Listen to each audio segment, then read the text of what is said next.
Hi everyone, welcome back to the Social Media Derby. We've got a very special midweek episode, obviously with the extra game week this week. So we're obviously going to go through the weekend's games. Liverpool getting a win at West Ham, United beating Crystal Palace away, and then Chelsea Arsenal draw at Stamford Bridge yesterday. But before we get into it, for those of you watching on YouTube, please subscribe to the channel, like the video, leave a comment, share if you can. For those listening on the audio podcasting platforms, please follow, give us a 5-star review. All of that's greatly appreciated. And of course, the views expressed in this podcast are just for entertainment purposes, not real life opinions, unless they're football related. What are you guys saying? I haven't been on for a few weeks. There was a very interesting episode last week and the week before. How are you guys doing? Jonts, come to you first. You're still on mute. You can come off now, bro. How are you doing? I've been better. The two ratty traitors on the left and right of me doesn't make me happy, but I will have my revenge. Yeah, for clarity, there was some skullduggery going on with the predictions, obviously, last week that Jonty had to break live as the host. But yeah, he's as you can see, he's taking it well. Let's get into the Liverpool game then first. 2-0 away at West Ham. I don't think any of us predicted that exact scoreline. A few people went for Liverpool win. But we'll go to you, Khem. What did you make of the game first, mate? I know you're overjoyed to see your team finally getting a dub. How do you feel? Do we have to kick off with this team? Fine. Yes. Whatever. We beat a shit team. Like, I'm not gonna get gassed about it at all because we beat Frankfurt and some other garbage unit like before. Like, we've lost pretty much every game in the last 2 months, it feels like, and we're still somehow 4 points off second. But I'm not gonna get gassed. West Ham are terrible. They didn't offer anything in transition. Nuno didn't have them organised at the back. They didn't really have like a counter. Bowen was missing. He wasn't even there to stop his midfielder from crashing out and getting Brazilians some money overseas for betting on a red card and shit like that. Even our players were trying to calm the guy down. That's how shit they are. Allegedly. We were trying to keep it fucking allegedly every damn episode. But And you swear even as well. Congratulations. they were so like crazy. they were so bad. They were so bad. We were trying to keep it 11v11, okay? Just for the fans to have something to see. So I think that was probably the best game for Wirtz. He got to play as a 10. Kirkes was given more freedom to actually play his role. It was nice for Cody Gakpo to show up for once defensively as well as going forward. He had a good game, which is more to the standard he had last year. So more of the same, please. It's nice to see him pass the ball more often than not this time. Obviously, the big talking point, Salah being on the bench, but AFCON's coming up soon, so we might as well get used to him not being there. And the guy is 32, 33. So at some point, you're going to have to get used to having an attack built around someone else. So you might as well start now, especially since your head is on the his bald head is on the chopping block. So fuck it. Like, what's the point in getting sacked for a guy that's probably not going to be here in 18 months, right? So you might as well start now, okay? So yeah, good performance. Joe Gomez came in and did well. It was nice to not have this weird fetish of Jones and Szoboszlai at right back. He's just being normal and putting a defender in defence. So we'll take that. One thing that was interesting was Konate is actually able to play forward passes. I can find a little comp for you guys. I couldn't believe what I was seeing. So it's funny how you can suddenly have the ability to play football when Real Madrid supposedly don't want you anymore, and Liverpool aren't really offering you a contract anymore. So you're currently homeless right now, Konate, and he's twerking for freaking PSG probably to bring him home.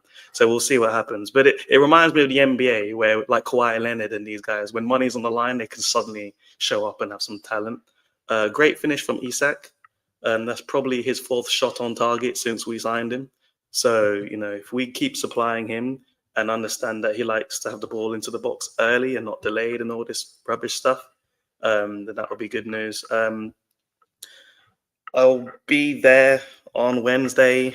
It could very well be that it's Slot's last home game or it's just a dead draw.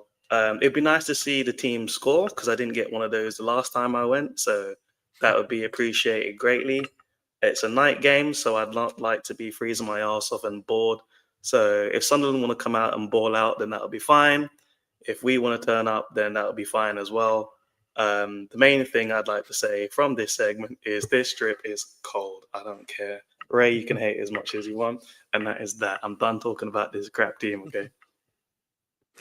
Man, you remember that Liverpool won, right? That's like 6 minutes almost of the most dour, depressing, swearing-filled Liverpool segment. I'm not getting for someone gassed. who I'm supports them. not getting gassed. We weren't challenged in the match because one thing they've not done for about 8 weeks is overcome adversity in any game. So until they can show that they can suffer in a match, firm it, be resolute at the back, and then win a game and still control it, win duels when you need to, all that kind of stuff, on a consistent basis, then I'm back in. But for now, it's just as you were, I think, really. We're an inconsistent team trying to find their way. So there's no point getting too carried away because we beat a shit team. Like, I'm not gonna. I just can't. I saw us lose 3-0 to a team that was below West Ham not that long ago. So, like, yeah. And that same team got spacked by Brighton. Do you know what I mean? Like, I don't know, man. I don't know. They can prove me wrong. That's what they can do. That's what they're paid to do. And I will be there. So you can't even call me fair weather. Because I'm wasting time in my life going up to see them again, okay? But I don't know. Am I slot back in? You know, it's good to see managers given a chance. Obviously, we know what it's like modern day, where they get sacked immediately. But if he got fired, it wouldn't be a shock because you can't be losing this many games, performing badly, and be at risk of Champions League qualification when the start of the year we're talking about winning leagues. So again, prove me wrong, bro. Prove me wrong. Like I'm not getting carried away. I'm not getting carried away. That's 7 minutes of man cussing his own team off today. I'm just here to suspect. And go win. You're in light skin Lana mode. I'm not on tour or off tour. So for context, guys, after Forest absolutely bland the living daylights out of Poole, Khem just very succinctly dropped slot out. I've had enough in a group chat. Very much. What's like a week later, he's now talking about potentially being slot back in. I didn't say that. Up. This is on. Is anyone watching right now? This is being streamed live, brother. He also said slot out more recently than that. He said slot out in our chat last Thursday as well. Have I said slot in? No, but you just said potentially nice to see managers being given a chance. That's not incorrect. I said that about Arteta. He's still 5 years going. Well, I was going to say so strong. To be clear, we'll wait on that one as well. Get another year. Out. You're 100% out. Yeah, slot out. Yeah. I'm going to the game. Why don't you go to the Emirates? Huh? Answer my question, yes or no. Are you got the Emirates behind your stadium, but it's not a real one. Get a real one. I'm going to see my team. I'm Liverpool in. I support my team. I'm there. 8 minutes in. Managers come and go. Disgrace. All right. 8 minutes in. Baby oil off for you right now. No role models. J. Cole. I ain't getting tricked again. Yeah. I ain't getting tricked again. Can't do all of that. I go to the games talk. You can't damn right. You can't do it with me for starters, and you also need to go very, very far to get to them. So can we let's move on? You've been doing round trips of Anfield recently anyway. That's because you just need to see trophies because you freaking couldn't do it in the local end, so you had to go somewhere else. I went to Anfield twice a number of months ago for work. Glad you enjoyed it. Yeah, I was in the executive. Probably tripped on the confetti. Nah, I banged a little bit of judge next to the goalpost. It took too long to kick in. I was hoping that it would have run last season, just derailed things, made it a bit more. But I like the way that it's played out still. Look at you. Losing the marbles after you won. Paqueta got himself sent off in a frenzy. And that was dodgy as well. Can we? And you're moving. Yes, that was weird. That was very weird. Can we say? Well, obviously, the game as well, but yeah, we're going to say the allegedly, obviously, but that Paqueta scenario was baffling. You can see his tweet afterwards as well. The whole thing is just weird. Well, I think it just proves that he's really stupid. I don't think there's anything untoward about it because you'd have to be like a completely different level of window licker to do that again after being accused and cleared of it. I think he's just not a very smart guy. And I'd argue that whole kind of West Ham team look quite disappointed at the moment. I was talking about it in the group chat, Bowen literally did not even come over as the captain, as the guy that's like missed time. Literally did not even come over and try and stop him at all. As you said, like Alisson was out here giving him back rubs to try and get him to calm the hell down, and he still was in Reiki a yellow for dissent. He got a yellow for dissent on a foul that he did not even commit. Yeah, it was like within going and got another one. It honestly, that shows to me how stupid he is. As my best friend said, the FBI might have to take a break from the NBA and come and have a look. Also, that's our first win in London in like a year, so maybe that's one thing I can take because it's been poor. Considering that Spurs play football here, shocking. Well, it was a year ago, if you want that one, but yeah, that was the last time. Can we just, apart from the other things that we're all hammering you about, pause, this Gakpo stuff, can you give him a bit more credit than you did give him credit? Because the way you just skirted over it and gave him like double negatives. Joint highest assister, right? With the highest rating out of all of the players so far this season. And it's interesting that only other fan bases that talk about Gakpo like this, but that's cool because you're an ungrateful bunch of pricks. That's why. The issue with Gakpo, which I showed you, was the amount of shots he's had and taken this year.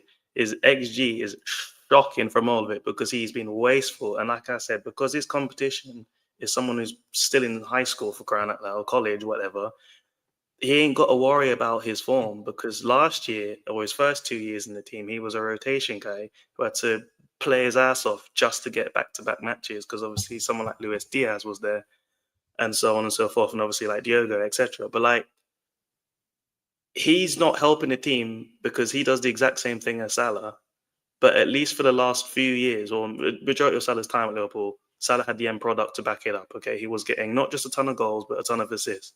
Gakpo isn't delivering such numbers to be worthy of, A, slowing down attacks, cutting in, not using your fullback, and you're not bagging, and you're not pressing. More than the rest of your attackers, though. So what our issue has probably been... the rest of your attackers, including the one that you've been garbage. Signing off. It's not much. It's like crediting Marino for having more goals or assists than like Saka, bruv. Like it's not a high bar at all to be saying. So have it if you want with Gakpo, but we're talking a guy who's got like maybe one more goal than someone who's supposedly washed. Like have it. Like I don't care. Gakpo played well. Yeah, that's not the problem here though. The problem here is that you talk about him as if he's literally the shittest player on your team. If you were saying like he's good, but he's not Salah levels, then we wouldn't be having this conversation. You're saying that he's literally the worst attacker, but he's been contributing more than all of your other attackers. My issue is that he's literally been untouchable in this dog shit season that we've had so far. Everyone's been rotated around, benched here, subbed there. Somehow, I think it's just because because we ain't got that much height. I genuinely think because he's lanky, he just happens to stay on the pitch. So when we have to launch it or defend the corner, which they don't, he's tall enough to do it. That's the only thing I can go off because he's been an untouchable in this team. Everyone else, I'm naming names. Salah has been benched and subbed off. Freaking Isak, Ekitike, Wirtz, all these guys have been subbed out, blamed, benched, rotated, all of that. But he's remained untouchable and he's not Salah banging the numbers in like that. He started fewer games than Salah this season. Gakpo? Yeah, he started 11 games. Salah Is this all comps? Is this all comps? No, this is Premier League. Cool. Well, I'm talking all comps because we've been shitting all comps. Oh, now you're talking all comps. Of course you are. Do we not talk all comps on this pod, or is this just the social media Premier League? Give me 15 seconds. Is this the social media Premier on that as well? Okay. No, man. Just it doesn't matter, bro. Like, I unfortunately watch every minute of this fucking team. Okay, I'm telling you right now, none of our fans are loving Gakpo. And when I'm judging him, I'm judging on his past performances because he was very good last year. I'm not judging him like out of just saying you're a scapegoat. I hate you. He's not performing like he did before. He never was that. He stopped taking people around the outside. He stopped doing like link up play, give and go. He had more attributes to his game than just the obvious grab the ball, cut inside. That's all he's been doing this year. We'd like a bit more variety. That's all we're asking for. So maybe the Semenyo links will help. Maybe that will wake him up and he'll start playing again. That could be it. But he showed buying more players. Buying more players is a solution, yeah? You've become Chelsea. You're damn right, man. I love it. I'm not used to that, so I'll take it. Something new, you know. When you've completed the set, you've got to try new things. Okay, of course. We're back to that one. All right, serious question though. Now I'll start with you, Khem, but then I'm gonna ask the rest of these lots. So you're gonna have to chill. No. We just got the slot thing because you said you say it, but I don't know if you're just saying it in jest or to try and just do a bit of banter or kind of rile people up. Do you actually think he's still on the chopping block, and that if he has a bad result against Sunderland, that he could lose his job? Yeah, of course. He's definitely on the chopping block. You think it's still that? You think it's still that serious that if he loses to Sunderland or gets a draw, that he might get sacked? Yeah, absolutely. Didn't Chelsea pam this same West Ham team like 5-0 or 5-1 at the beginning? They're not good. They're not good. Okay, when he's had the chance to prove himself so far this season, it's not been good. Get a good run of games, and we can see something. Like I didn't even see much like to show me like this could be our style or like our way to go forward. Like, obviously, I think Wirtz did have a really good game, and it was good to see him being able to play like he's used to. But when we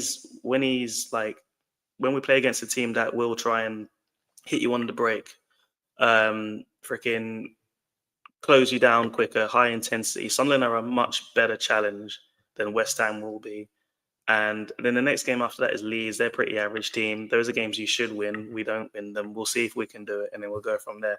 Right now, it's as you were. It's a game that he was supposed to win when he was everyone's favourite, when it was it just a blip, and then when it's a crisis. We are still supposed to beat West Ham United because they're god-awful and probably going to be in the Championship next season. So it's as you were for him, man. Because we just beat Real Madrid and everyone was gassed, and then look what happened. Or like when we beat Arsenal, then we were crap after that. Or we beat Villa, I think it was Villa and Madrid back to back, and then we get pammed 3-0, 3-0, 4-1. Do you know what I'm saying? I'm not. There's no point getting gassed, bro. I'm not going to get gassed after West Ham when I just saw what happened after beating Real Madrid. No way.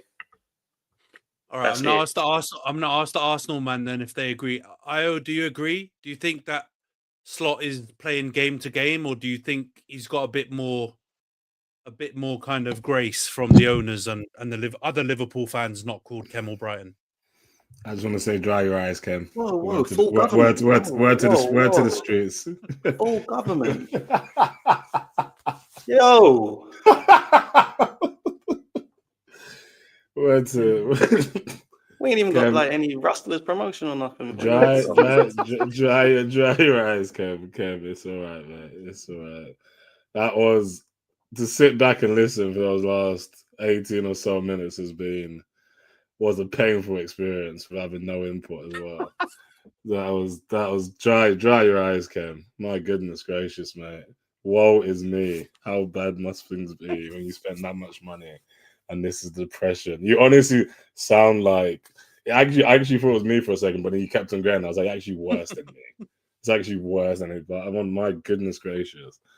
No, I think obviously they're given time. I think Slot definitely he's warranted it, and hopefully it might just be a bit more of a. I get the pessimism. As I said, I've been there, and I understand where he's coming from. And you can't get too excited after one result, and it was only West Ham. So that is understandable. I do agree with the Gakpo hate. I think that is overstated, but yeah, I guess obviously, but yeah, as Khem said, he watches them every day or every time they play, so maybe he has a bit more insight. But yeah, no, I think Slot's definitely got a bit more time in him, and long may it continue. Again, this is a bit more an Amarin situation. It might just be a situation where we need to see these managers stay in the job for a bit longer, and it is maybe the way football's going. It might be good to see managers given more time to get through kind of rough patches and then bring it back out the other side. But yeah, I think after all the money spent, I don't really want to be hearing that it's like a roller coaster ride. I feel like he needs to sort out more sooner rather than later type of situation. I don't think it's more. I think the expectations are pretty high going into this season, so I don't think we can kind of drop them back down to not competing for the Premier League or competing in Champions League just because of this poor run of form. You can't spend that much money and not deliver. And yeah, with Wirtz, about time. Some people might say about time. So still exactly. But it's hard to adapt to the Premier League for certain players, and others a bit more of a smoother transition. But Wirtz is, I guess, it's good for Liverpool fans to kind of see some of the potential that he was sharing at Leverkusen. But yeah, I think Slot's definitely staying for a bit longer. Yeah. I tend to agree with you on the Slot stuff. Words, I'm still not moved. Razor, what do you make of it, mate? Do you think Slot's still on the chopping block, or do you think he's safe for a little while longer? I said it before, and I said it last time around on the pod. I think I'm not sure if you watched it backhand and saw this discussion, because we seem to have this discussion every couple of days. But nah, genuinely, I don't think he's going anywhere. I think one, when you spend that much, when you're a club that size, there's a commitment to seeing the project through. And I could hear it if he had just arrived and the wheels fell off. But like, he won a Prem. That's gonna buy him, I think, at least till the end of the season leeway. And again, like the last time we discussed this, I said, I think the big six manager in the most danger right now is Thomas Frank. You just gotta get in the Q Chem. Yeah, you just gotta get in the Q Chem. I don't think it's real. I don't think it's realistic.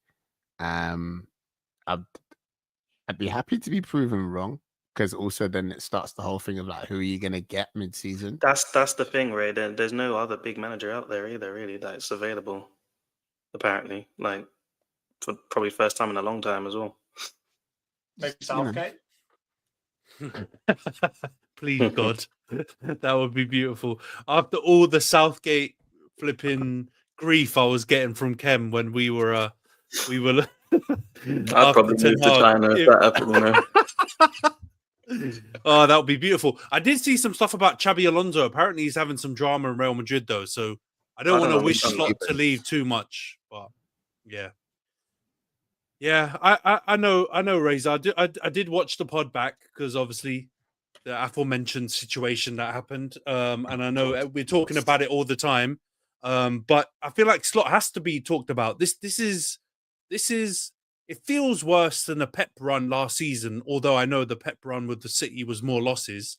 It just feels more catastrophic because the money that's spent, the expectations, everything that was going on with Liverpool this season. So we got to keep asking until there's a resolution, I think. And obviously, if Khem's slot out already, that tells you what some of the Liverpool fans might feel, right? Jonts, what do you reckon before we move on to the Palace United game? Do you reckon it is as dire as we're making out with Slot, or do you think he's got some life in him left? I think the way I'm looking at it is it's not game to game. It's like run to run. And he was on such a bad run, generally speaking. That's why it became like a really pressing issue for Liverpool fans. Because I genuinely don't think Liverpool fans are the type of fans that push for these kinds of signings mid-season like a lot of other fan bases would. They're not usually as cutthroat, right? They're a lot more together. They back their team, they back their manager when they're having problems for the most part, especially given kind of like what they've come from, and they've been in pretty good form for the last few years, right? So I don't think they're the type of fan base that overreacts. But when it gets like to an untenable situation like we talked about last week, right, where you've got players that look like they're not performing anymore, you just constantly lose, I do think it becomes a question of, okay, is this ever going to end? And that's where you get to the conversation of, oh, maybe we need to get rid of this manager just to kind of change the momentum. So I think it's more run to run, but I do think that, like, as much as, yeah, Cameron, great team, and it's not like something to write home about, I do think that beating them, breaking that run in the Premier League, getting back to like in the green again, let's say, and as Khem mentioned earlier, not being too far off the second, things are not completely gone yet. I think that will continue to extend his time at Liverpool. So, I mean, they've got kind of a mixed bag of fixtures coming up. If you looked at Sunderland on a, just on paper, you go, okay, Liverpool can go and win that game. That should be a pretty easy one. But the way that Sunderland are performing, that could be a much harder game than you'd expect. Then Leeds, Brighton, Tottenham, Wolves, Leeds again. There's a couple of games in there that they could still go on and lose, right? Like that Sunderland game is losable. The Brighton game's losable. Even though Tottenham stink at home, that game is losable as well. So it will really depend on whether he can stop these like extended runs of terrible results. If he can keep like a win here and there, I'm pretty sure he will stay in the job, because I don't think, Hughes and all those on in the Liverpool hierarchy are going to try and sully their name by sacking a manager midway through the season. I think that's almost an admission that they've messed things up, and I don't think that is typically the way that like leadership wants to act. So they will only do it if it's like the only option they've got. And I don't think it is the only option they've got right now. I think the option they've got is drop Salah, see what you do with the rest of the team, be a bit smarter defensively, play actual defenders who can defend when fit in the 4, and probably see a slightly better performance. So, yeah, long may it continue in terms of the stinkiness and questions around Slot. I think the only other thing I'd say is that, like, you know, last season with Pep and with City, big difference is Pep has like had such a body of work that it's damn near blasphemous to try and call for his head. As much as it was impressive for Slot to win the Premier League last season, he's nowhere near the conversation of Pep is in the Man City fan base. So, you know, he's not invincible, and he could certainly get sacked this season, but it will just require them to go on a continually steady run of results and really start fighting for that like 4th to 7th. Right now, they could still easily fight for top 4 and there'll be no problem. If they getting too far along and they're nowhere near those spots, I do think the leadership will kind of look at it and think, okay, we might need to make a change here. Maybe get in a caretaker manager and try and line someone up for the summer. Yeah, man. Fully that, mate. We were right with Hughes actually, and Edwards, because obviously they didn't get him some defensive cover technically, so they'd probably give him some grace with that, because not signing Gahey was a bit of a flop, to be honest. And as much as Gomez played well, he's just probably getting his knee drained or something right now, and then he'd probably be out for another 5 weeks knowing him. So it's as you were. But yeah, they'd have to give him time, because they'd have egg on their face, because they hired him. The only thing that I'd say is the last thing, because desperately want to move on from this team. But obviously his job role is head coach. He's not manager. Like, they obviously came back. They all ran back when Klopp left. So they obviously like to have a lot of control over incomings and outgoings. Maybe some of the players that were brought in weren't slot players. Maybe that's another thing that they're giving him some grace for. You never know. So I heard that he was fighting heavy to keep Luis Diaz, right? Like, he was. Yeah, but Diaz wanted to go. Diaz. Yeah, Diaz was linked with City the year before, but they didn't want to trade him for Alvarez. But that the only thing I'd say is, if we were losing games but the style looked nice and it's just 1 or 2 players stinking it up and quite clearly we're not good defensively, I can live with that, because at least I'm enjoying what I'm seeing. But we've not enjoyed. Early days Klopp, isn't it? Yeah, that's early days Klopp, basically. Well, early days, yeah, exactly. It's spot on. Early days Klopp, we could see what the plan was. And I have to say, Arteta, the early days, you could see what his plan was. You just had rubbish players. So when that's not happening, and there's a lot of, like Ayo said, lots of money spent on good players, like players that are in demand from teams in Europe and in the Prem, and we look awful, that's when it's like, brother, what's going on here? We're not even nice to watch. Like, so that's why, until that changes and I can enjoy watching the team, as you were, the bold experiment, not fun. Yeah, I honestly think he's got to turn it around quick, though, because otherwise it will end up being kind of what Ten Hag was like in the back end of that last season with United, where he just gets enough victories to keep his head above water but not achieve anything. And yeah, that will be beautiful for us to watch, but not good for you, mate. So hopefully that does come true. All right, let's go on to the United game then. It was 2-1 away at Crystal Palace. Big win. Sadly, it was sullied because Khem predicted that scoreline, so it kind of ruined it for me at the end. But it was a massive win, obviously, after the disappointment of losing at home to 10 men against Everton, which was, I didn't get a chance to share my thoughts on, absolutely effing disgraceful. To get the win at Crystal Palace was massive. Obviously, Josh Xerxes scored and Mason Mount as well. I'll go to you, Razor. What was your... I know you didn't watch the match live, but hopefully you've had a chance to watch it back. What did you make of the game? I was a little bit disappointed by Palace's showing, to be honest. I thought I was expecting big things for them against a weak or a side that have proven themselves to be weak at points this season. But nah, I think, credit where it's due. Selhurst Park has proved to not be an easy place to just go and pick up 3 points. Do you know what I'm saying? So I think, yeah, United played well, and they did what they needed to. Do you know what I mean? This is the levels that we've reached now, though, with United, whereby, like, it's not really about like we know that they've got players and a squad that are capable of turning up on a day and playing football. Like you lot celebrated your 1-0 loss at the start of the season to us because everyone deemed that it was indicative of the fact that you could compete with anybody. Do you know what I mean? So it's like even you beating like a Palace or a Liverpool, it's not like, oh, okay, mad, crazy. It's like, yeah, but can you do it next week? And I think that's what it's become with United now. Do you know what I mean? So it's like, yeah. Good result. I think big result for them. Like I said, I thought Palace had it in the bag. I think I had quite a confident prediction the other way, to be honest. So a little bit from me, but yeah, good win for United. I'm sure you're happy. Nash is hiding somewhere, but I'm sure he's happy too. I just don't care. Deep down, he's happy. Deep down, he's happy. Deep down, Nash is happy. He just doesn't want to admit it because of obvious reasons. But yeah, what was your take on the game then, man? Did you do you agree with Razor and think that was nothing too special, or what was your take on it? I think more so Mateta, man. If he had his finishing boots on, it would have been a different game. He missed so many chances. I don't know what was wrong with him. He just completely was fluffing his lines in front of goal. So yeah, but I think pretty much what Ray said with how disappointing Palace kind of looked overall.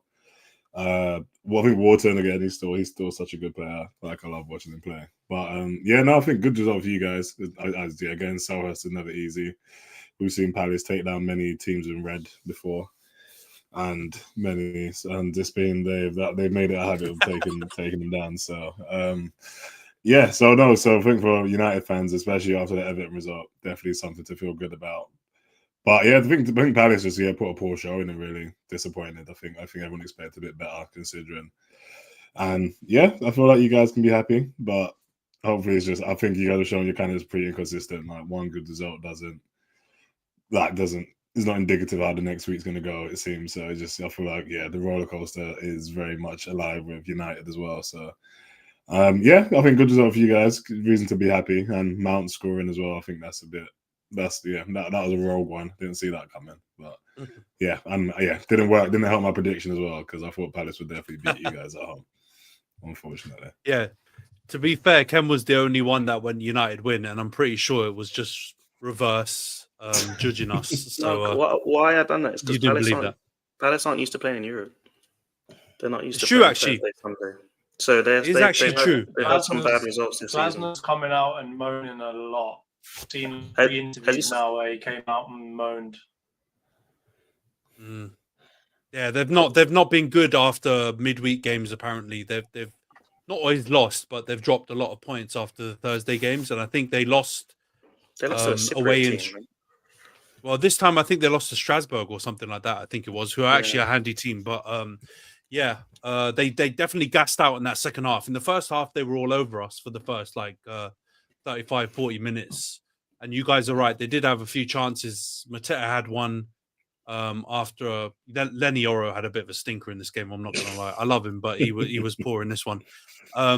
Before he gave away the penalty, he gave away that chance to Mateta. And then Eddie Nketiah also had one where he just dallied for fucking ages. And Luke Shaw somehow managed to come in and stop the ball. So we got quite lucky because second half, they just looked completely wiped. Even Wharton wasn't as good as he was in the first half. And yeah, we managed to overrun them, but I wasn't that moved. It's still 2 set-piece goals. Set-piece ole with Arsenal, top of the table. It's nice to be top of some tables. Just leave us out of that. We score open play goals. Like stop like most in the league in the month of November. Have you know? Like exactly. Like you concede set-piece goals. That's true. You concede set-piece goals. We'll talk about that one later. But no, it was goals as if we haven't fucking conceded like 10 goals all season. It's stupid. It's less than that actually. You've conceded. I think Palace had the second best defense. Yeah, Palace had the second best defense before this game, and you guys were like a couple of goals less than them. So I think you're still in single digits. And yeah, our defense is shocking. I think we're in like 20 something already, which is pretty poor. But yeah, this is a perfect example of a game where you would think it should lift the team. I think Palace haven't lost at home for 12 games in a row. And they've obviously played Liverpool and a bunch of other so-called big teams and managed to get good results. So it should mean quite a lot to go there and get a win. Also, we've got this terrible run where we've basically lost the majority or drawn the majority of games where we have more possession. And we had way more possession in this game, but we actually managed to make it work. But we've obviously got a home game against West Ham, and I would have had the same prediction that we would beat them as I did for Everton. And yeah, we absolutely stunk that up. So I'm not going to get carried away. But I will say, Josh Xerxes, that was a banging goal because it was a tight angle. I think Dean Henderson should save it, but it's still a pretty good finish. And then yeah, we did well to come back because I was like Razor. Once they scored the first goal, I thought it was curtains. So for the fact that we're able to come back and win is something at least. But what do you think, John? Do you think Xerxes should keep hold of the centre forward position? Because I think Sesko should be returning in the next 2 or 3 weeks. Or do you think Sesko comes right back in? I think Sesko probably does come right back in just because he's quite clearly been chosen as your new number 9. So I don't think we're going to deviate from that, even if it makes sense to. I said it on the pod last week, and I'll say it again now. I personally think that Xerxes is a better fit for the style that you play than Sesko would be. I think he would be, or he will, and is a much better facilitator than Sesko. I know things have been said about Sesko's facilitating is actually better than a lot of people expected, but I think you'd all agree that Xerxes holds the ball up better. He's probably a little bit better on the times dribbling and passing, and he's probably a bit stronger as well. So it would make sense to me to keep Xerxes in, particularly, you don't bench strike they score, right? You want to try and get that heat, that kind of momentum of a striker to keep going and scoring as much as you can. So I personally wouldn't, but I think he probably will, just because you spent quite a bit of money on Sesko, and he's supposed to be your next kind of chosen one up front. But I honestly think Xerxes is probably a slightly better option. I do want to bring out one thing, though. I think it's taken a while, but Euro has finally had his welcome to the Premier League mode. And it's funny that it comes against a player like Mateta, who is what you consider to be a proper Barclays man striker. And I think, yeah, he had quite a shocking time of it until he got subbed. I think it was just after the half time. And it looked like Mount was giving him a big old hug and trying to give him a pep after as well. So let's see how he builds from this. But yeah, he did not have a great time against Mateta. I will say a lot of defenders do not have a great time against Mateta, so no shame in that. But, I guess in your next game, I think, who have you got coming up after this? You should have West Ham. So he probably won't get tested too much there. I mean, Callum Wilson or Nicholas Füllkrug, can you think of a shitter group of strikers to pick from than that? But yeah, it's just fun to see him all this time, and he finally... I do genuinely love Füllkrug just because I saw him at Dortmund and he was really good. But since he's come to the Premier League, he's looked like fucking Danny Ings, like 0.1. Like he's looked absolutely wank. So when he subbed on, I thought he was a Sunday League guy. Cool. I didn't actually recognise who he was. I thought he was like an EastEnders guy coming on. He looks like a part-time bouncer. If you look at his mouth, he's probably lost about 20 different teeth just from getting punched up or something. I don't know what's going on. He honestly looks like he's got a day job in the week, like regular geezer. He's obviously going to bang a hat-trick against us now, so thanks for this, guys. But Euro did have a rough time. But he actually started the game decent. He put in a couple of big blocks, but yeah, that mistake that put Mateta through, just it spiraled after then. Then you had the penalty, which was, it looked like he didn't know how to walk. Like he didn't know, like left foot, right foot, which foot to put in front of it. It was ridiculous, really. I was actually surprised he didn't get hooked at half time because Amorim kept him on. We scored and then he hooked him and brought on Mazraoui, who actually did pretty decent when he came on. But yeah, Euro's had a couple shaky moments. That's like he gets a little bit more hate because of the money and everything. I understand that. But there was that Southampton winger that cooked him last season as well. So he's had a couple of hairy moments. Hopefully he can bounce back for my sake. But yeah, Mateta did. He was eating in that first half, and it was rough viewing. Before we move on too much, I do want to ask you, and as the United fan here, Bruno, 2 assists, finally back on some sort of GA. He's had a rough couple of weeks. Are you happy to see the Rat doing well again? I mean, you say that, but I think I swear he got assist in the Tottenham game. It's mostly been set pieces, though. I'll be honest. it's like a bit of a false thing when people talk about his creativity this season. He actually hasn't been that creative, and he's obviously missed a few penalties. So he's not been producing as much as he normally does, but he's been chipping in with assists from corners and the little free kick. Obviously, the 2 free kicks in this game. So he's been chipping in, but performance-wise, I'm never going to love him in CM, the M position. I'll be real. Maybe we'll get to see him perform properly when Mbeumo and Ahmad go to AFCON, and we're short a few cams. But yeah, I thought his performance was okay. But I think Casemiro's more someone to actually give proper praise to in terms of his performances recently. He's actually, that Jamie Carragher, the game's left him stuff. He has games every now and again when he looks really good. Yeah, I think Casemiro is. Yeah, I think the biggest thing for him is if he gets a yellow card, you've got to hook him immediately. Kind of like you guys were doing in that Chelsea game. Anyone who got a yellow card, take him off straight away because you knew Chelsea were trying to get a player sent off. Basically, every time Casemiro gets a yellow card, you've got to hook him immediately because you know that you run the risk. So his whole game is dependent on when or if he gets a yellow card, how long he can play. In this game, I think he only got a yellow right at the end, so it was basically impossible for him to get a red card. But when he does play full games, we generally play much better and don't concede that many goals and get positive results. But when he's off the pitch and that absolute fraud Ugarte comes on, then we're fucked. So do you think Cass is placing bets as well? I don't know. I'm not going to make a judgment call on that one. Thanks for trying to line me up there, Khem. But anyway, let's move on from United. Big win. I'm happy for the win, but yeah, I'm not going to get too giddy. Rhys has not made it in time, so we're going to chat Chelsea, Arsenal, and Khem, you're going to have to channel your inner Arsenal hater, which I know is there, but just try and do it pretend you're a Chelsea fan for this next segment, because we're going to go through the Chelsea-Arsenal game. 1-1 at the Bridge. Chelsea with the red card in the first half, but still scoring first. And then Mikel Merino with a real striker's header to equalise, and then not many massive chances after that. Obviously, right at the end, I think Gyökeres has got to be punching up Timber at the end because he took that one straight off his head. But all in all, 1-1 is a fair result. Jonts, do you reckon or not? What's your take on the game, Jonts?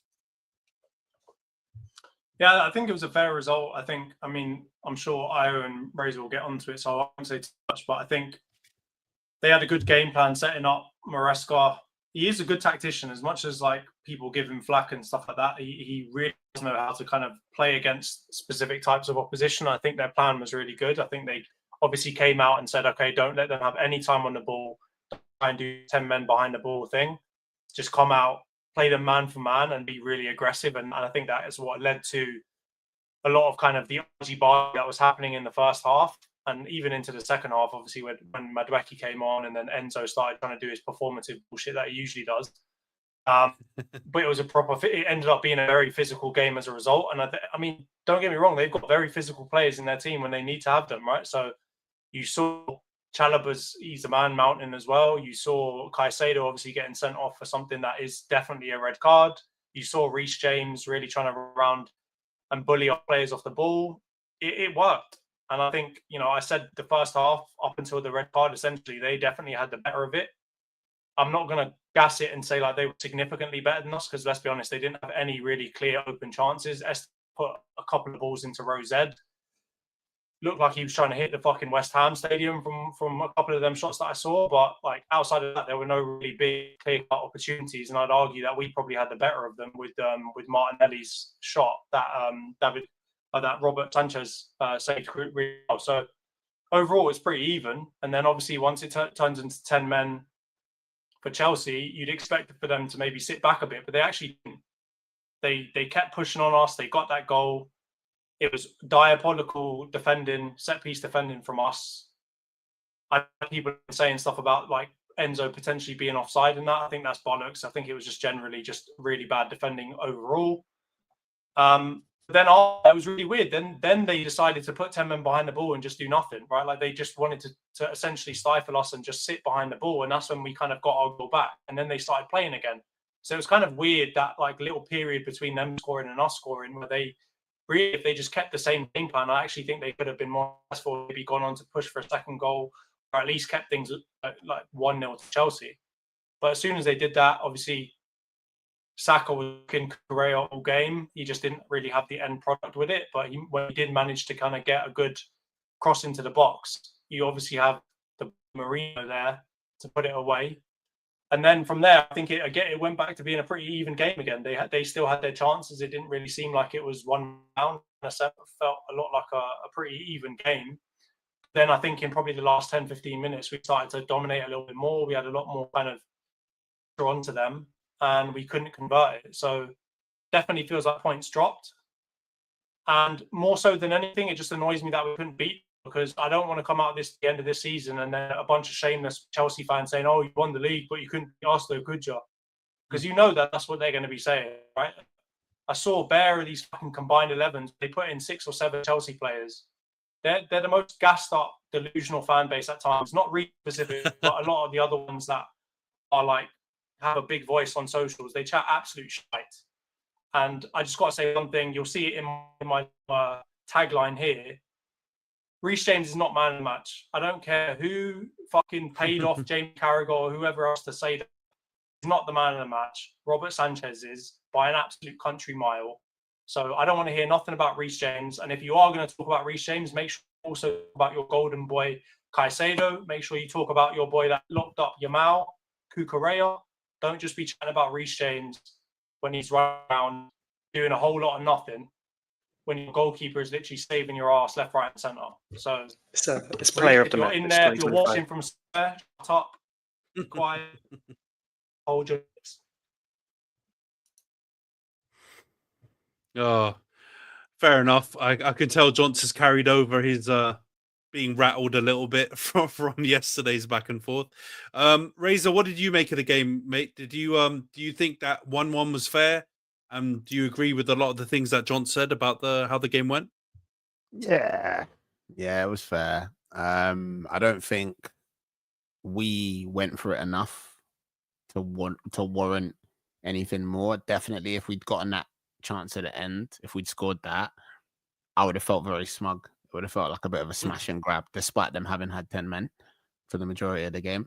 So, like, I think you played like the game in front of you. And I think, like, you could start to talk about like players like who aren't in, who are in, notable absentees, the way that the game went. But I think overall, I think it was like quite fair in terms of the balance in play. And I think that was largely due to what John said about like them not kind of like, we saw it a couple of game weeks ago. There was like a Chelsea red card and Maresca completely lost his head and like made like 2 or 3 substitutions within like 10-15 minutes of that and completely changed like the state of the game. And even when Chelsea were in a position to capitalize on it, despite being a man down, they weren't really able to. So it's good to see from their perspective. It's good to see that like he's not completely crashing out whenever something in the game goes the way that he doesn't like. But yeah, I felt like they came with good energy. I personally was disappointed that Caicedo decided to revert to shin kicking, because I was just like, I want to see you play 90 minutes alongside Declan Rice. All the talking has happened. I want to see you on the pitch, like going at it, dueling. And just a bit like head lossy. But I feel like I don't like talking about referees when we don't win. But I feel like the referee and the refereeing in that game was not great.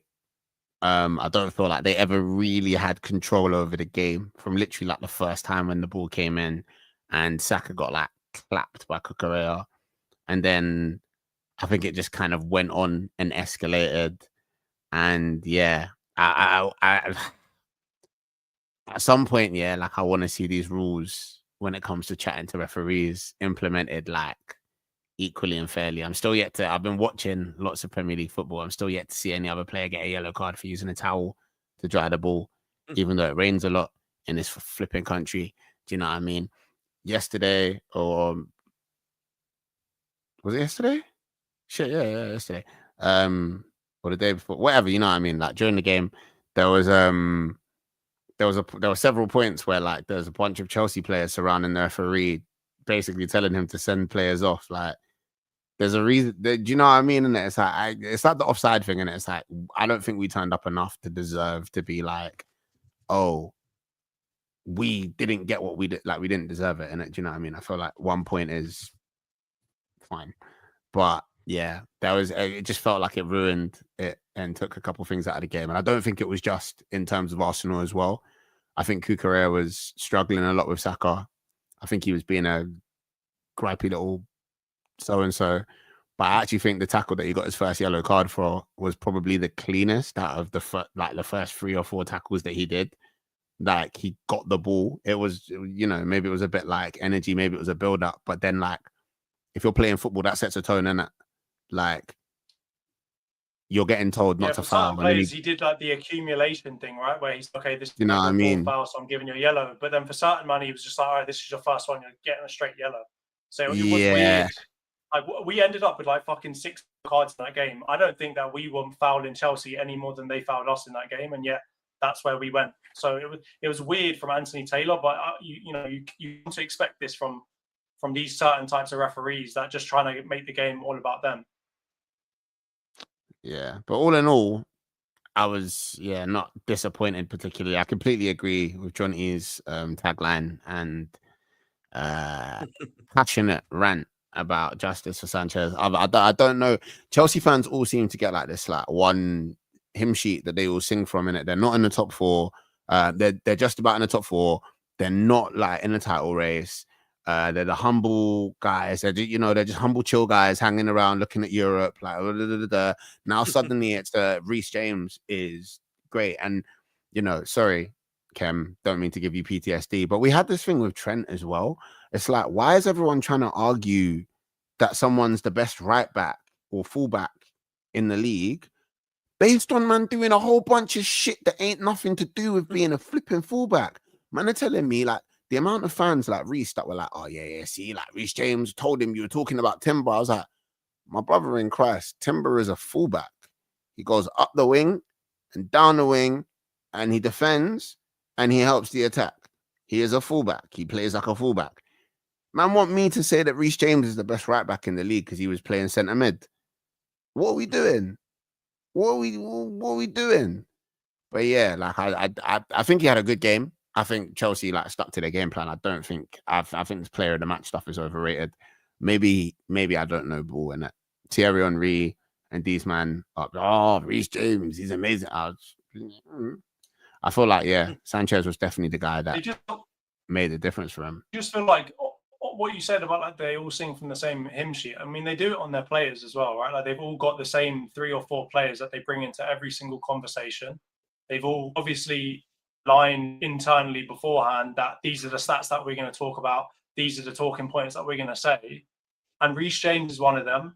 Cucurella is another one. Caicedo is another one. And then Esteval. And it's the same. It's kind of the same thing. I don't mean this offensively, Khem, but like Gakpo is not considered to be one of your stars. So you're not going to talk about Gakpo in like some, beautiful hyperbolic fashion. But then there's these other 4 players you will. And even when they do absolutely nothing on the pitch, they kick a ball a couple of times and they make a couple of passes, and suddenly everyone wants to talk about them. But they should be talking about Robert Sanchez, who they've been let's be honest, like they've been very, very disparaging of him for a long time now. They should be talking about him because he had a good game. They should be talking about Chalobah Fafana. They constantly complain about their defenders, their centre-backs. And in this game, both of their centre-backs actually had a pretty good game. Like, these are the dons that they should be talking about.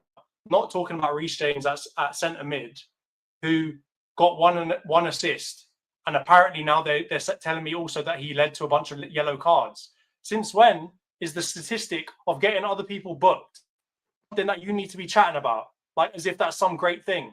No one gives a shit, man. Talk about things that actually happened that were impactful in the game, and not this guy. Robert Sanchez put in like 3 or 4 really good saves that, let's be honest, the Robert Sanchez of old would have let in. And you don't want to say you're stum. They're stum about all of it, just so that they can talk gas about Rhys James because they want to try and say he's the best right back in the world. I heard people trying to say that, don't even mention Timber in the same breath as him anymore. You've got to mention Timber and Malo Gusto together now. You're not allowed to bring up Rhys James anymore in the Timber conversation. Like, bro, off of that game, Like, at least bring me a really good game. If he goes and plays like unbelievably against Barcelona, say what you need to say. But for that game where you drew 1 at home, that's the game that you want to use as like the evidence to say that Rhys James is the best right back in the world, where he literally did not even play right back at all in the game. Use your brains. He was very good in that game, though. He was very good in that game, but he was centre mid. They're just not used to seeing him play much, innit? That's why they're happy. Like, they're not used to seeing him. Like, I'm surprised his body held up against 10, being part of 10 men. Like, Jesus Christ, wow. I'm surprised his body held up after going down to 10 men. I'm surprised his body held up after going down to 10 men, having to chase repeating yourself the whole match. Like, he's not even the best James in his household. So, like, for him to even be on the pitch and last like this many minutes, this many games in a row is a shock to the system for the fans. So of course they're going to hype up old narratives, like you said, with Trent and all the other bollocks they used to say in the background. Yeah. Like, You're don't get me wrong. I do think Rhys James had a very good game. I just don't think it was warranting of him being declared the best right back in the league. And B, I actually think if you had to pick a player of the match, I personally would have picked the player that I felt like. He might be the only one that can speak English from the Chelsea team. I don't know. Like, Oh my gosh. so they just someone that could understand a question from Carragher. You know what I mean? Sometimes that's what they have to do. Mute this guy. Move on to IO. IO. Well, we're gonna bring Khem in afterwards to try and be a hater, but he's hasn't got the Chelsea team just got here, bro. They're still they can't learn the language as quick as Trent. Oh my gosh. Stop the boat. No one has that Duolingo time. Oh my days. Come on, Io, save us from being cancelled. What was your take? Agree with a lot. To be fair, I actually do agree. I don't think I disagree with the fact Rhys James. I did think he was the best. I think he played pretty damn well, to be fair. Like, so I think Sanchez's saves were good, but I don't think they were. I think that they were manageable saves. Like, Martinelli's shot wasn't in the corner really. And then the Marino one at the end, I think when Gyökeres follows up and that was a good save. He gets down, but I don't think they were hard saves. And I think James actually was, I think it was pretty effective. I think he nullified Rhys. Not nullified him, but he kind of impacted how Rhys was playing. But I don't think we turned up. I think we looked very lethargic, which was a kind of a shame considering, I guess, the week we've had. It was, we didn't look good. I don't think, I think 1-1 obviously in the end was a fair result. We did create, I think, the better chances, but I wish we took it to them more. It kind of left me wanting more watching that game. Saka wasn't, his final ball was a bit, it was pretty bad. Martinelli didn't do much. I think you can kind of see the difference between when Martinelli comes on and then when he starts. I think you can kind of see he's definitely more of an impact player than when he starts, and you can see what Arteta means when he says some players are finishers and all that kind of all that stuff, all that terminology he uses. I think Martinelli. Yeah, exactly. Like, it makes sense. So Martinelli definitely screams more of a finisher than I didn't really like him starting, and I was kind of. I never thought I'd be wanting to see Trossard start left wing, but here we are. What a turnaround! And I think we're disappointed. I think Caicedo from the minute the game started, he was just looking for beef. I don't know what his problem was. He was just amped up, like he'd done some pre-workout, and he was just ready and raring to go because he was just hyped the entire game. I think the theatrics was really annoying. I think there was so much kind of like, just theatrics trying to get yellow cards for us from the Chelsea players. Enzo and Cucurella trying to get in Noni's face was a bit pathetic. It was just so much. It was just so overhyped. Obviously, it's a derby, which I get, which is nice to see the passion, but it felt so manufactured, really. But I think my thing was I was only concerned of how I just didn't really like. Hincapié and Mosquera didn't really fill me with confidence as a centre back pairing, which was kind of. I guess obviously it's to be expected when you lose your two first choice centre backs and you got to play two guys that haven't played centre back together in a big game like that. So that might be something that needs to be worked on. We must that say is that. True. That is true. Levels yet, but it wasn't as smooth as the gap. Even like the Hincapié Saliba pairing that seemed better. You know, but we can't say that we got the best. But at the same time, these two, it was the time they ever played together, right? Centre back. I think so. Yeah, Pretty good. no, definitely. No, you could tell. You could tell it's definitely them trying to learn and figure each other out. But it just some of the duels they were getting into just feels like I'll just be stronger. Like Nkapie was just sometimes he looked a bit like erratic. But yeah, I think for them to come as a first, like to start a game together in such a game like that, obviously that was a lot of pressure. And yeah, no, I think it was 1-1's a fair result. Some Skelly, I'm concerned. The boy's confidence looks a bit rocked. Missed. I don't know. He wasn't. There's something going. I think the lacking playing time's affecting him. But he's still young. He's still got time. But he didn't look super confident in that game. And yeah, I don't know. It was. Hey, put your fingers down, mate. Disgusting behavior. Put your fingers down. No, it's good. Yeah, so there's a lot of things to be questioned. But I think leaving with 1-1 in the end, if we get to the end of the season, we win the title, we might look back and say it's a good point to have going to the bridge. I'm taking a point, but yeah, I think Chelsea can be happy because going 10 men down so early in the game as well, and they actually looked pretty good even with 10 men. They didn't look like for honest, when the game finished, you couldn't have told me which team had 10 men, which is I guess is a kind of a bad sign for Arsenal because that game we didn't dominate the way we should have dominated, I think, and yeah, we could be disappointed that we left some points on the board. Yeah. I think some of you guys.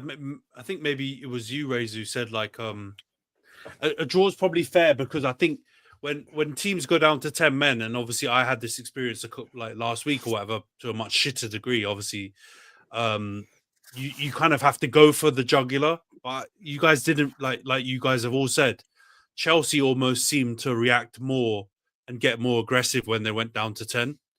And you guys didn't really activate until you went a goal down, and then you started to realize that you needed to do something about the game. So it was a bit cautious until the last 10-15 minutes when you actually went for the win a bit more. So maybe that's probably the only criticism I could say. When you're playing 10 men, you got to go for it. But yeah, I can't say too much. We lost to 10 men only a week ago. Khem, what did you make of the game? Obviously, being a big, well-known Arsenal hater, I'm assuming you wanted Chelsea to win. What was your take on it? Good sort of entertaining match as a neutral. Like it seemed like a good atmosphere as well. They got up for it. I think you were number 1 and 2 going into the game, right? I don't know if City was second. I've stopped looking at the table because it's depressing, but I'm pretty sure Chelsea was second. When is Rhys getting on? Can I long this out? No.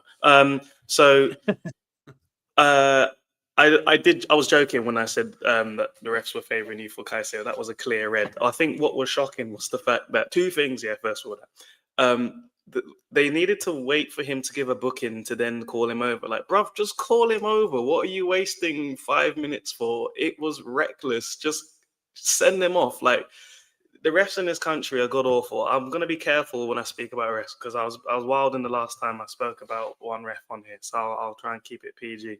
But Antony be Taylor careful is now. disgraceful. Antony Taylor is absolutely disgraceful as a ref. But what I did find funny was obviously Caicedo was faking injury, wasn't he, to see if he could somehow get out of it. I don't know if anyone noticed this guy. Every time Antony Taylor was walking towards him, we start limping again. That was actually killing me. The shithousery that goes on in football is just ridiculous. But again, I think you guys aren't really complaining about it, and I guess, yeah, you could say a point was fair, but this whole situation with if someone's blocking the line of the keeper needs to be fixed because, like, we didn't deserve nothing from that City game, but that happened with Virgil's goal and all the former refs and everyone saying that was a goal.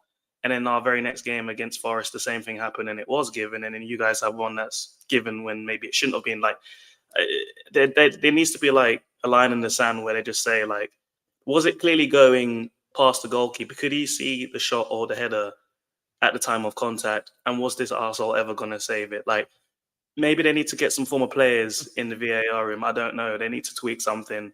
Or we just go to AI. Like, I don't know how Jonty is getting on over there. Maybe they need to send some. We need some. We need to scrap everything. Stop using human beings or English people anyway, and just get. See earlier it sounded wild when I was saying that they can speak English. Now I'm saying let's bring in all the foreign refs. Okay, all right, okay, share the wealth. But yeah, it's just horrendous. But in terms of the match itself, I think it's a good point for you guys because 3 straight matches, North London derby, Bayern Munich, Chelsea, that's a hard run of games. And to come away with just 1 defeat, not 0 defeats in that and a draw in a cagey match, which, you know, bar a couple of great saves, could have been 3 straight victories. So I think you got to take that and run with it, really. You know, I think Gyökeres just came back, right?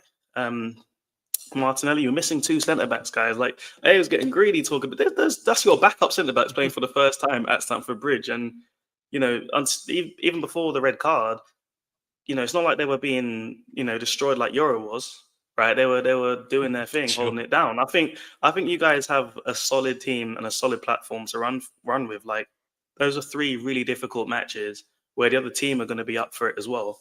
A lot of quality players on the pitch. And you held it down. One thing I want to say, what was Chalobah doing on the Saka assist? Because Cucurella is like, they're doing the same. Is one of you going to try and anyway? That's a bit of hate coming in. Like, is he actually going to maybe just go and press him? Like, he was literally mirroring his same move, like synchronized swimmers. It was so weird. I don't think he could see out of his right eye because he had a bit of a nugget under it from after like Hincapie's supposed elbow. Deserved it anyway. Pathetic. It was a good scrap. It was a good scrap that match, to be honest. It was a good rugby game at times as well. But yeah, like, I think you guys held it down. Like, three difficult matches. I think you come away with it very strongly, and you just move on from there. So you know, fair play to you lot. It sucks to see, but they say that's what champions are made of sometimes, and you're demonstrating that. Obviously, yeah, maybe you're not happy of how you fared against 10 men, but I don't know. It seems like all the teams just turn Super Saiyan when they go down. Like, I remember when Newcastle went down to 10 men, they suddenly came back. Everton didn't give United anything when it went down to 10 men. Maybe, I don't know. Maybe the other team get a bit too cagey because you don't want to concede and they don't dominate like they should. I don't know. They always say it's hard to play against a team that's lost a player. So fair play. I actually don't know who your next match is, but I think you're still unbeaten in God knows how long, right? So you just keep that momentum going. You're difficult to beat, even when you're missing players. We've got Brentford next, which isn't an easy game either. So I'm hoping a few people will be back for that because that will be a tough one. Yeah, as much as I do agree, maybe holding Hincapie and Mosquera to the standards anywhere close to Saliba and Gabriel is a bit harsh. I would be slightly concerned going up against Igor Thiago with either one of those guys in the next game, because he's definitely been a bit of a handful recently. More so with Hincapie than with Mosquera. I think Mosquera actually did even okay in this game. Hincapie was more the one that was a bit more. He seemed just a bit more volatile, if you get what I mean. He's a bit more aggressive and kind of. In terms of the way he plays, he reminds me more of Timber. He looks like he's a fullback playing at centre back. He doesn't necessarily have the structure to be like a proper centre back. Whereas you look at Mosquera, there's no other place apart from centre forward or centre back. You can look at him and you can say that's where he plays. Hincapie worries me a little bit because he's a bit lighter, and obviously he did make that challenge and then celebrate in my man's face afterwards. He always has that American fire, which can get a bit of trouble here and there. Whereas Mosquera, also South American, but has played for Spain for a while. I think he maybe keeps a more like level, even keel over the course of the game. I mean, we all remember the Xhaka trying to amp up the crowd and then fucking everything up for us. The passion is great, but it can sometimes hurt us a lot more than it can help in certain cases. Yeah. Hope. Go on, Rhys. What were you going to say? I feel like it's deep, man. I feel like the scrutiny of these two is a bit deep, man. Like they're both new to the club. Their first season, this first time playing and a pairing together. Both time when you've seen them and you've looked at them and thought, they're good. They've been playing against one of the best, what I think is one of the best centre-back partnerships in Europe right now. Do you know what I mean? They've been playing with an element of that. So, of course, they've looked a bit better. And I think it's funny because I think when we used to talk a couple of seasons ago, when people used to talk about Gabriel and Saliba, it sounded quite similar to what you were just saying there. Like, one of them, he seems a little bit more suited to the role, a little bit more calmer, kind of knows what he's doing. The other one, he's a bit of a hothead. Looks like he's got a bozo moment in him. something South American, something fiery. I didn't agree with you on that one. It felt a bit, got a bit racial, but I don't disagree with you on this point. But my point is that we've got such a small margin for error in terms of going and winning this league. I think we're all kind of, our arseholes are 50p, 20p, 50p, 20p right now, and the margin for error on any of our players is so low that we see some shaky-ish moments from our centre backs, and we're like, oh, okay, wait a minute. I'm getting a bit worried again. So I do think it's an overreaction, of course, from all of us. But at the same time, I think we're all being haunted by, previous backup centre-back pairings that maybe affected us in a negative way. Jonty, I'm so sorry. I have never heard a pressure situation being described as a 50p, 20p, 60p. It's crazy. Secondly, it's a common saying. I have never heard that in my entire existence. I've heard a lot of stuff, but I've never heard that.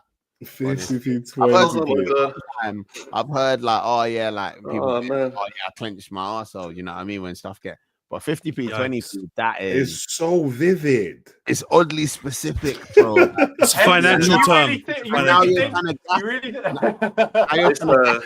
one's getting put in the gulag this episode, I think. Oh, God, Jonty, that is brilliant. This one's gone with... He said it so casually as well. We're 11 minutes in. There's no problems. Rhys has 2 minutes to save us from being cancelled. No, we can't wait for him, man. Man's driving on the M1. He needs to drive safely. All right, let's go. Exactly. Fairs. Let's go on to the preview section then. Obviously, we've got games Tuesday, Wednesday, and Thursday. First game of the Big Six is Fulham against Man City. We haven't really talked about it. Man City got a late win against Leeds. They made right hard work of that.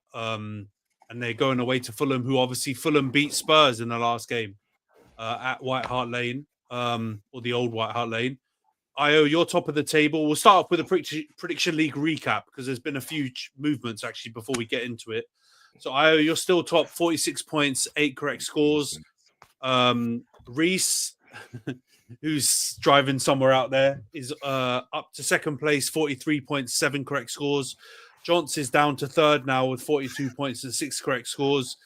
Khem is up to fourth with 41 points and 7 correct scores.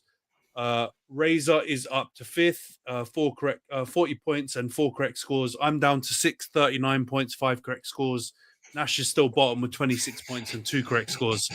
It's looking bleak. I'll say, for the United fans on this pod.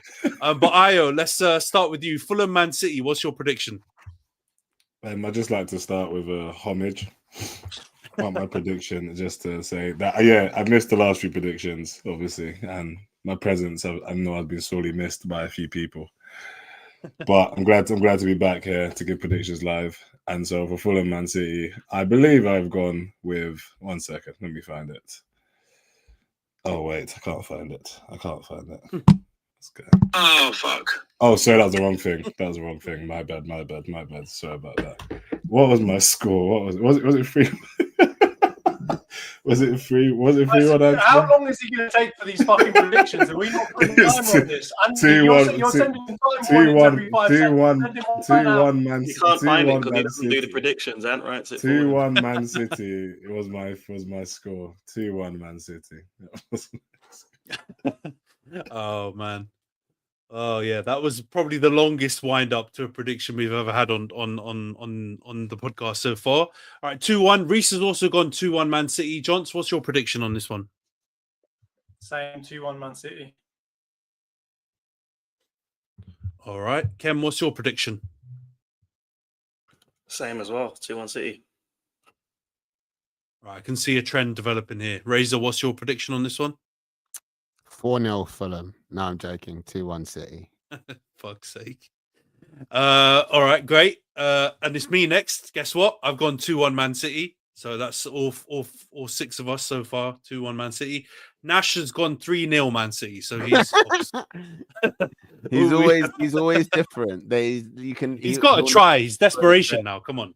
I hope he gets 3-0 Man City, we're all going to be. I don't think he's thinking about them that much. I think he's just looking at it and just putting it in, whereas the rest of us are probably giving it some thought. Yeah, there may be some more analysis going on behind some, but you never know. He's got to pull off one at some point. Io, back to you. Newcastle Spurs. What's your prediction on this one? I've gone 2-2 for that game. Okay, interesting. Gonna draw.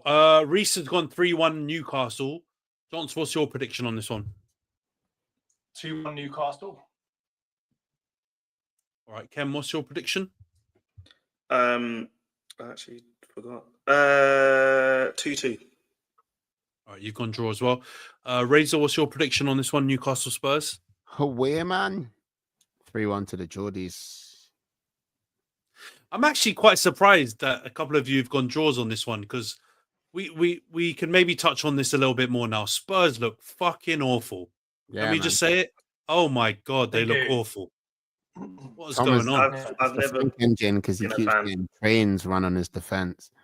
Bro, Vicario, that goal that he did, was it Harry Wilson? That when he come out like that, bro, that guy needs some serious, like he needs to give his head a wobble. And I heard that Thomas Frank came out after the game and said that people should not be booing him. So I'm still trying to see proper fractures in that relationship, because remember when Ange came out and said, you know, when they were trying to back losing and see whatever it was, the whole fan base kind of against him. Vicario is not the man that you need to, you know, you don't fall on your sword for Vicario, bro. Fall on your sword for someone better than that. And if he does not know that by now, Thomas Frank might be stupider than I thought. Can I just say that the Spurs fans are, I get it, right? There's some sort of expectation on them. Like, they obviously beat us and jokes on us, haha, right? But generally, where did they get off? Like, they were finished 17th last season. They're literally the only person we can laugh at when it comes to the league in terms of like finishing as diabolically as us. And they're in what, like mid-table now? They've had a pretty bad run, but like they're coming off the season with Ange where they lost like 25 games or something ridiculous. It's not that level. Why have they lost their heads so quickly? I know this is bad, but come on, man. Like, they're doing better, much better than last season. They hired the manager. You lot got the signings in, but you've got the same manager in it. So it's easy. Like, if things aren't going exactly as well as you can look for improvement over that period, innit? It's like, what 4 happened? months, bro. No, but what happened with Ange? It feels like basically Spurs are a guy that found a baddie and all the red flags were there, yeah.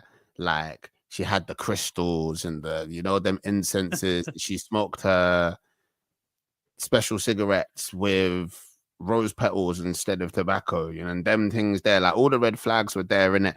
And he went through the season and it was a terrible season for him. And he's gotten the courage to lock things off with her and he's doing no contact. And do you know what my man's done? He's gone to the vegan farmers market or the hemp store or the bookstore, wherever you find these babes, and he's found another one. He's found another one and he's trying to convince himself that it's going to be different. It don't look different, though. That's what he's in. It don't look different. Frank in the same level as to a Spurs fan, I'm saying. So you already need to imagine that you've got a level of mental illness that I don't possess. Yeah. Secondly, how different does it feel to them as a fan? If you're a season ticket holder, for example, again, mental illness, and you're paying money, I think they're paying like bills per win for their season tickets. It's so one of the most expensive season tickets in release. But it's Spurs. I get all of that. My big thing is, Antony, no, you're spot on, right? This is the problem that they've got. I've heard certain Spurs fans saying that the next manager to get an argument.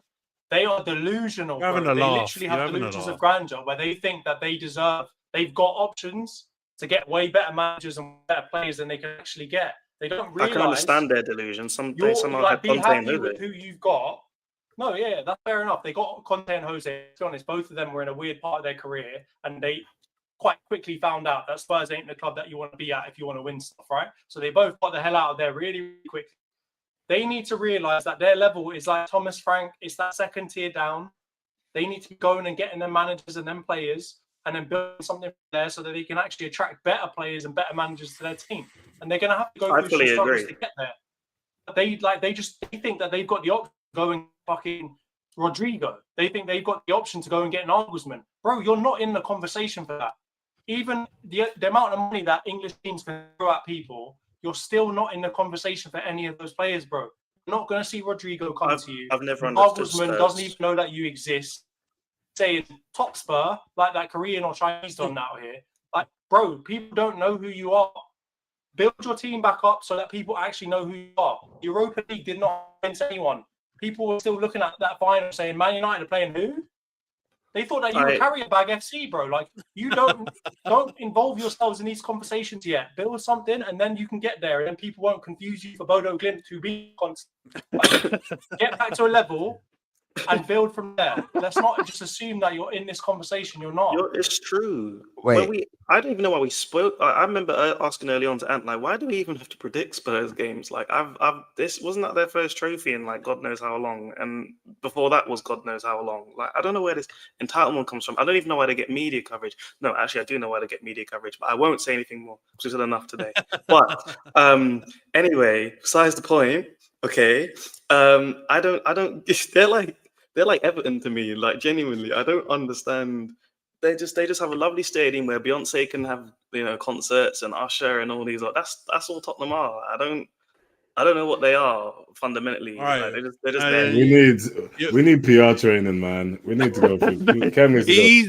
Khem's gone. Khem's gone. I didn't say anything about 50p's and 20p's. Okay, Yeah, I didn't. I'll give you that one. But I will say the manager, even though they're doing terribly, they need to get better players. You can't tell me that they got to be pulling up trees with fucking Danso and Vicario and all these youngsters in midfield and fucking Richarlison up front. Come on, man. These are shit players I'm naming. Right? They've somehow thought that they're better players than they are.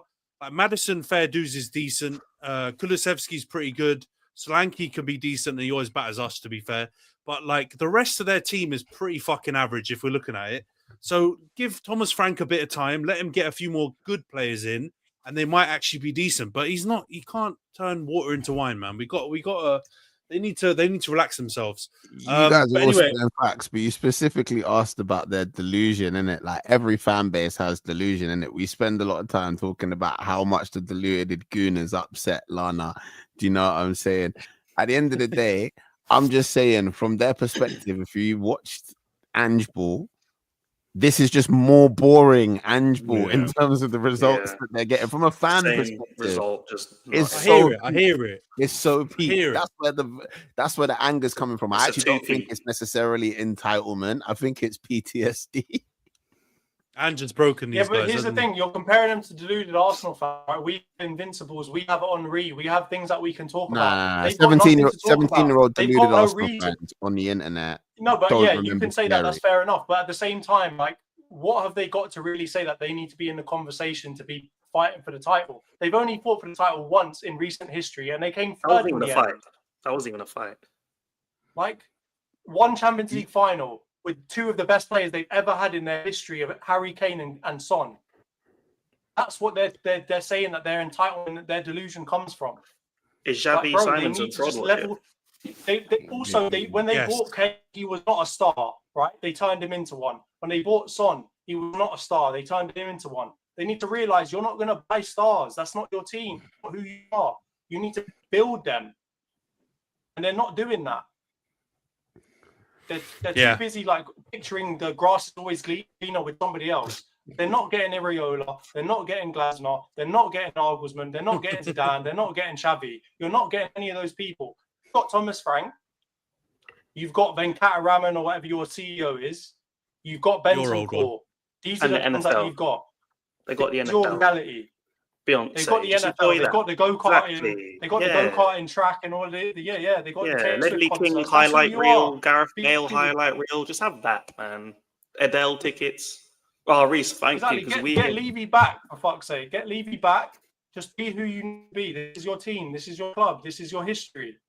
Hey, I don't know. Ant looks like he's desperate to try and steer the convo on. But all I would say is, All I'll say is, yeah, as much as I love ripping on deluded shits, the Tottenham fans, yeah, I think there's a level of realism. Like, if you hear Tottenham fans saying that they should be in the title fight, let me know. Point me in the direction of that, because I could always use more laughs. Do you know what I'm saying? But I do think here's a title race. Here's where Tottenham have been playing at, and there is some realism in between, in it. If you're a Spurs fan and you're looking at, because hear what you're saying about building up players, yeah. If you're looking at like a Bournemouth or a Brighton, teams that are doing that, you're like, wait, we're a bigger club. As Khem was saying, we've got Adele and Beyonce doing a flipping rodeo there, and the NFL like moving all of our grass about like twice a year. Like, why aren't we in a position to at least be challenging these teams? Do you know what I'm saying? And I think that's where the frustration and the calls for the manager to go is. I don't necessarily think it's that Thomas Frank isn't at their level. And I think they've got some, I think they've been mad unlucky with injuries. And they've got some good players that are turning into that. Like, who's the fullback that likes to talk too much on social media? Jed Spence. Yeah. If he wasn't a Tottenham Hotspur player, I think I would vocally say that I liked him a lot. You know, he's good. Kulichevsky's a baller. I like Madders. I think they've been mad unlucky and some certain things haven't paid off. But like, again, if you look at Richarlison and back him, that's incompetence, in my opinion. So it's like some of it's what they deserved. Yeah, they stink, man. They stink, and they should hold on to Thomas Frank and get rid of the shit players that they got, and their fans need to give their head a wobble. My prediction is Newcastle 3-1 Spurs. Nash has gone 2-1 Spurs. Crazy. Don't know what he's smoking. I don't know what Nash is on right now, but yeah, he's on a mad thing. Arsenal versus Brentford. What's your prediction, bro?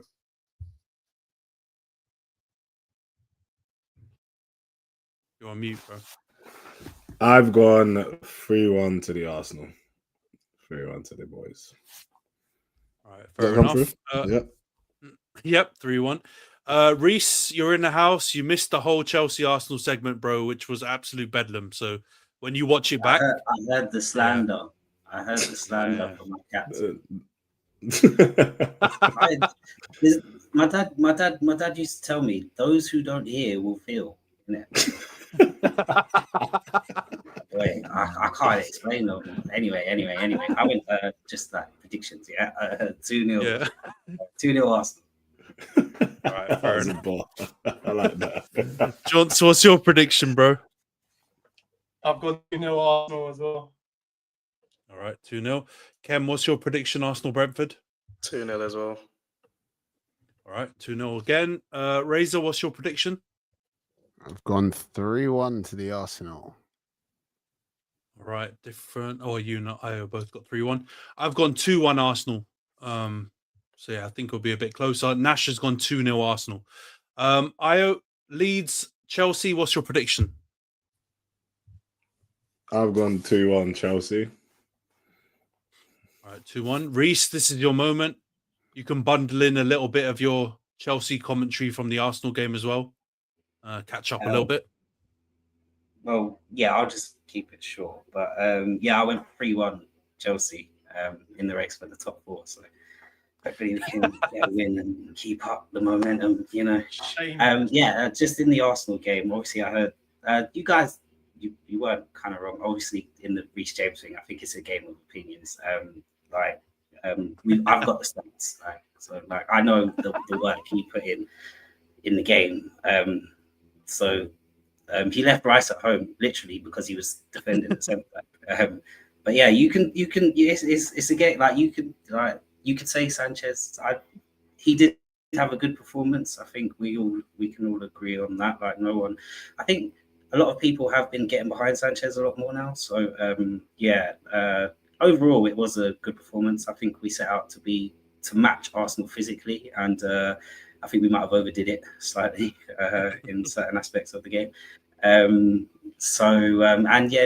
Like I was surprised sort of after going a man down, we didn't sort of fold. We kind of wanted to sort of take the game a bit more, even though obviously, yeah, like 1-1's a fair result. I think for Arsenal, maybe they could have done more to go and win it. especially, but they did have their chances towards the last end of the game. So it's a good point for them considering the 2 games they played before that. So I wouldn't be so down bad. The title's still theirs. I mean, let's not play down anything of that. Overall, I think both teams can be happy with a point. Although the sort of title winner in Arsenal might have wanted more from it. Good work, lads. Big up my captain as well, like, because I don't know where this landing's come from. But, just to, if he was that right back, then if he was at right back, then it would be a problem. Like, don't get me wrong, Timber's not shit. Like, Timber's decent, but he doesn't. Yeah, it's just not the same, man. It's just not the same. Like, going forward, it's mad. But like I said, it's a game of opinion. Your bias is disgusting. I appreciate respecting rating your players. No, I appreciate I rate players, but what you're saying is crazy. To try and downplay Timber is crazy work. I think he is quality, but right now, James has moved into midfield, so I guess it's not even a conversation. It wasn't one in the first place. No way about it. But where does Tuchel play him? Where does Tuchel play Rhys James? There's a reason for it. I think Timber's decent anyway. In terms of us, we're slowly, consistently doing well, getting better, keeping clean sheets, we've got a good centre back partnership with Chalobah and Fofana. When he's not getting speeding tickets, like Jonty likes to remind me. We're going okay. We're going okay. I don't think, because we just lack the maturity to be in a title race, to be honest. And I'll die on that hill. Too many red cards, and too many just jeopardizing matches when we can go out and compete and win. So I don't think we're in it yet. But next season, I would expect us to be pushing a lot more. Maresca, tactically, I think he's just getting better and better. We'll see. I mean, the real title race, I think, is me versus Ayo in the prediction league. I don't know if you noticed. I'm coming up that table. You're in trouble. Say it louder. I'm not in trouble. I don't offend.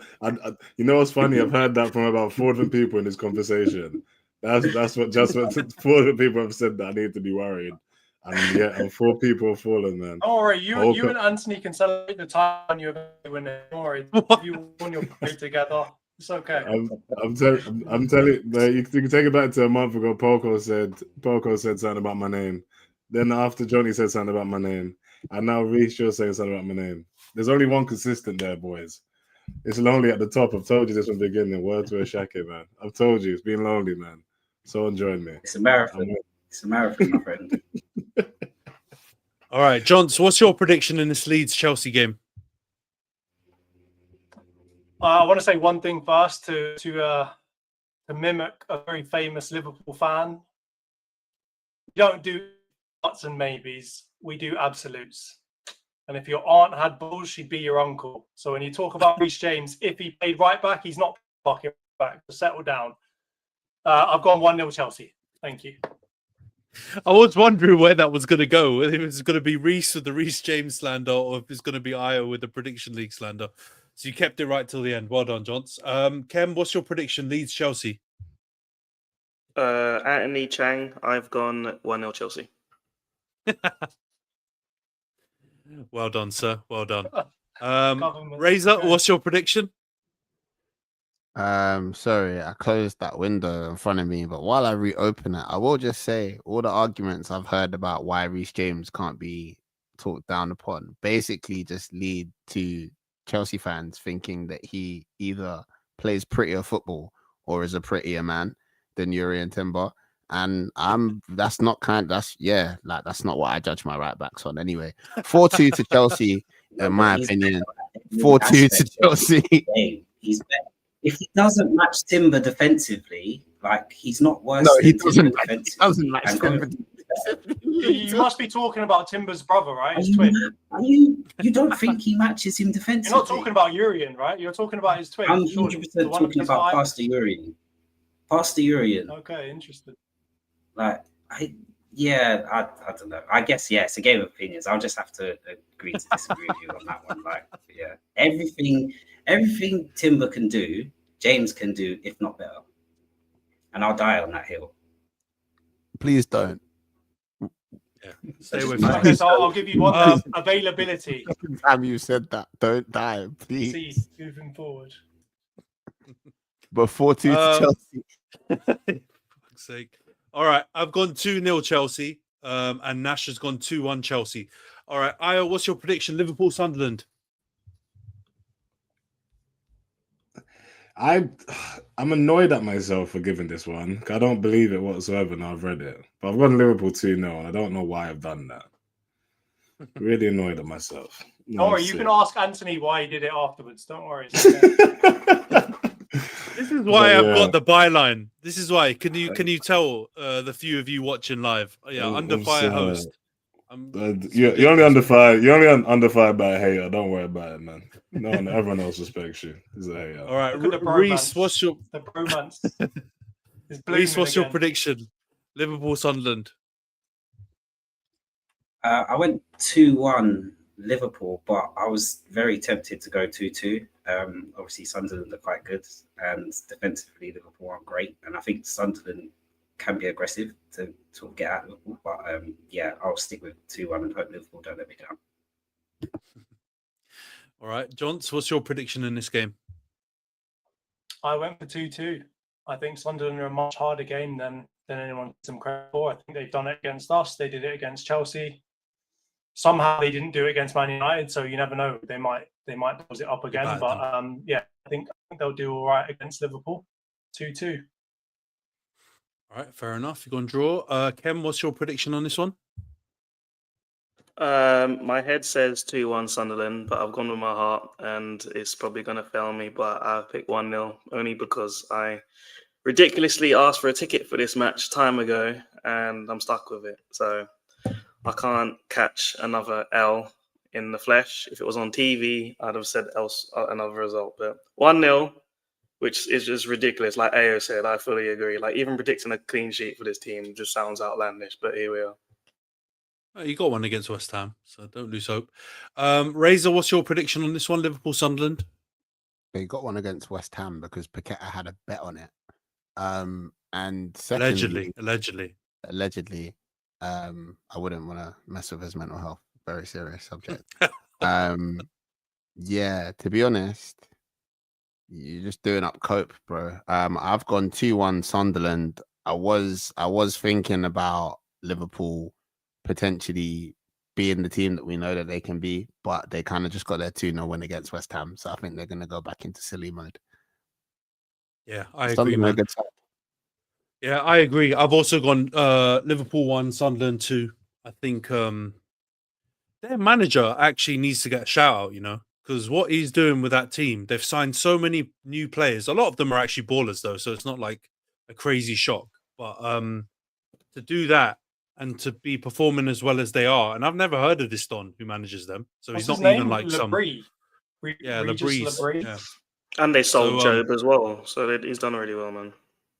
Yeah, Job's stinking up in Dortmund though, so that may have been a win for them. But generally, they're doing really well. They sold Job and got Granit Xhaka, so they've obviously upgraded that midfield massively. Ready for the Prem. Mukiele is really good, and Alderete, like they've made some unbelievable signings. Yeah, that goalie as well. That goalie's really good as well. So yeah, good team. So yeah, I think they'll go to Anfield and beat you. So I'm gone 2-1. Nash has gone 2-0 Sunderland. So slightly different there. Io, to wrap it up then, United versus West Ham on Thursday. What's your prediction? I've gone United 2-0. I think, yeah, just you'll be confident. West Ham look terrible. And yeah, I think 2-0. I think 2-0 at home should be a comfortable result for you guys. So yeah, 2-0 for Amram and keeps his job still. Getting strong. He's not under pressure. Rhys, sorry. What's your prediction in that one? United West Ham? Yeah, I went 2-0 United. Yeah, West Ham were terrible. United got a bit of confidence from the other day. All right, fair enough. 2-0 again. Johns, what's your prediction in this one? I went 2-1. I don't trust Man United to keep a clean sheet. So 2-1 Man United. Yeah, fair enough. That makes sense. Khem, what's your prediction in this one? I also went 2-1 Man United. Another opportunity for that kid to try and shave his head. Although you don't play midweek, so maybe not. But yeah, West Ham are garbage, so you should win that. Yeah, and technically this is midweek. All right, 2-1 again. All right, Razor, Fair. what's your prediction on this one? Fairs Cup. That was Fairs actually Cup. that was actually going to be my smart ass comment. That I think United have probably recovered from their last midweek game, which, correct me if I'm wrong, was against Grimsby. I've gone 2-1 United because West Ham is shit. And yeah, people, you know, when people comment on the pictures of bodacious women on the internet, they've started saying, turn around and show me all of that Olympic Stadium.